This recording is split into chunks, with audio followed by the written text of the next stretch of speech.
দিদি, আমাকে একটু এমার্জেন্সি 200 টাকা ধার দিতে পারবেন? বাবা বাবা এখানে কি করতেছে? ভাই সাহেব, আপনি এটা কি বলেন? আমার গাড়িটা হঠাৎ করে নষ্ট হয়েছে। এদিকে আমি যদি সময় মতো মিটিংয়ে না যাই, আমার বড় লোকসান হয়ে যাবে দিদি। আপনি কত বড় লোক, আর আপনি আমার মতো একটা গরিব মানুষের কাছে 200 টাকা ধার চাচ্ছেন? বাবা ওই বয়স্ক মহিলাটির কাছে 200 টাকা কি জন্য ধার চাইছে? প্লিজ, আপনি আমাকে ফিরিয়ে দিয়েন না। আচ্ছা ঠিক আছে, দিচ্ছি। দিদি, আপনি এই 200 টাকা দিয়ে আমার অনেক বড় উপকার করলেন। আমি এই টাকার বিনিময়ে আপনাকে অনেক বড় কিছু দেওয়ার চেষ্টা করব। বাবা, তুমি ওনার কাছ থেকে 200 টাকা ধার নিলে কেন? তাহলে বাবা শোন, ওনার বিপদের কথাটা।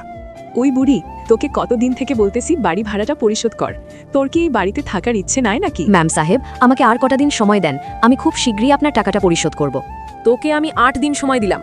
তুই যদি এই 8 দিনের মধ্যে আমাকে টাকা না দিস, তাহলে তোকে আমি এই বাড়ির সামনেই মেরে সব টাকা তুলে নিব। হে উপরবালা, আমি এই অল্প সময়ের মধ্যে কিভাবে ম্যাম সাহেবের টাকা পরিশোধ করব? তখন সুজয় তার বাবার মুখে এসব কথা শুনে তার বাবাকে যা করতে বলল তা দেখলে তোমরা সকলে অবাক হয়ে যাবে। আল্লাহর এই সুন্দর নামটি দেখে যে ভিডিওতে লাইক করে চ্যানেলটি সাবস্ক্রাইব করে দিবে। হে আল্লাহ, তুমি তাদেরকে হজ করা তৌফিক দান করো। সাহেব, আপনি এসেছেন? আসবো না মানে? আপনার জন্য আমি ওই মিটিংটা করতে পেরেছি, আর মিটিংটা করতে পেরে আমি অনেকগুলো টাকা লাভ করতে পেরেছি। যাক, উপরওয়ালা আপনাকে আরও অনেক ধন সম্পদ দেখ। তখন লোকটি বয়স্ক মহিলাটিকে 1 লক্ষ টাকার একটি বালতি দেয়।